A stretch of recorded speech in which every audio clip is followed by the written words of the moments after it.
gjërat që njerëzit presin edhe për gjërat që duhen bërë.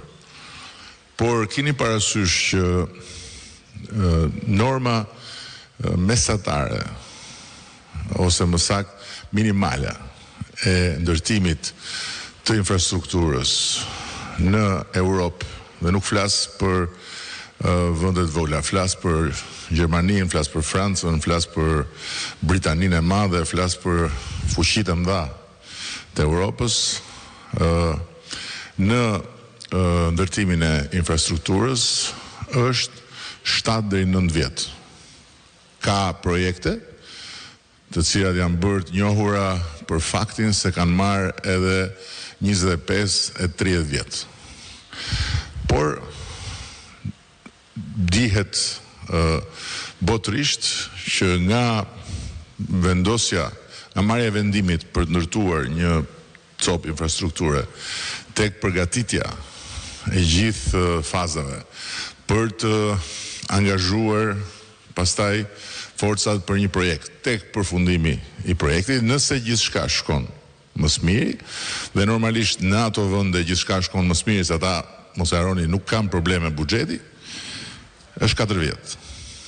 Dhe pastaj realizimi konkret në praktik, nëse gjithçka shkon mirë, në totalin e vet është 9 vjet. Tani, keni parasysh që ne kemi pasur rrugët, por asnjë rrugë, dhe kur them asnjë rrugë, them asnjë rrugë, as të projektuar me standardet e Bashkimit Evropian dhe as të financuar.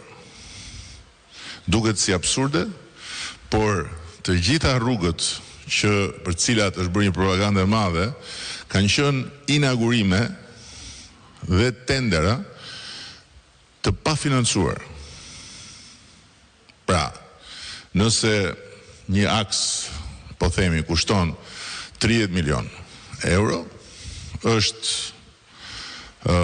hedhur në tender dhe i është dhënë dikujt duke vënë në dispozicion nga buxheti 1 milion euro.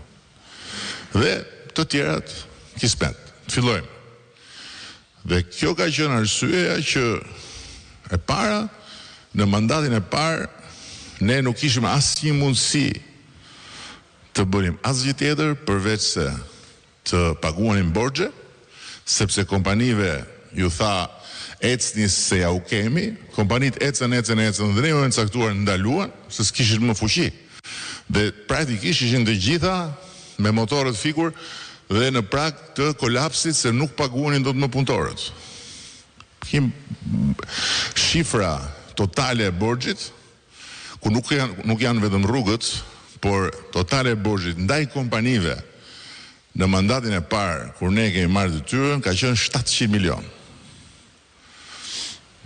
Pa llogaritur borxhin e kompanisë së shpërndarjes së energjisë, që është ishte historinë vete jashtë 700 milion, që ishte 1.5 miliard. Do të thënë, ka qenë një grop ku populli dhe fati e ka shpëtuar këtë vend nga rënja përsëri në një humner.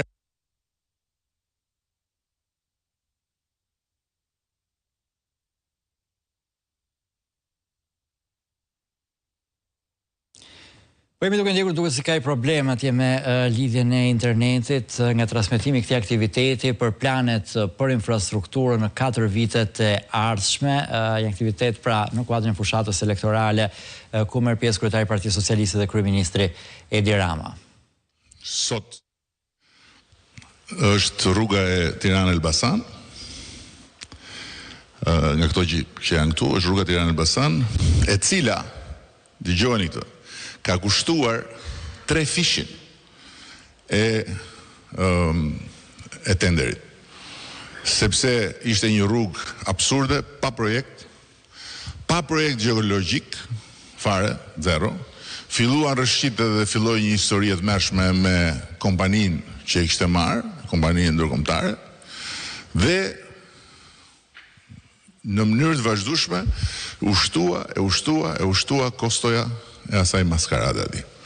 Ndërkohë që në rrugën e Arbrit ne morëm vendimin që të shkojmë me partneritet publik-privat. Sigur ne rrugën e Arbrit ta kishim bërë me tender dhe me një fond të parashikuar X, ne sot nuk do të dilnim më nga rruga e Arbrit për shkak të tunelit Murizit, i cili shfaqi një paparashikueshmëri shumë të lartë, nxoroi nevojën e riprojektimit të gjithë armatimit të tij të brendshëm, me një buxhet të jashtëzakonshëm krahasuar me variantin e parë, dhe në bazë të kontratës së bërë me kompaninë që ky është i partneritet publik-privat, ti do investosh, do më mbarosh rrugën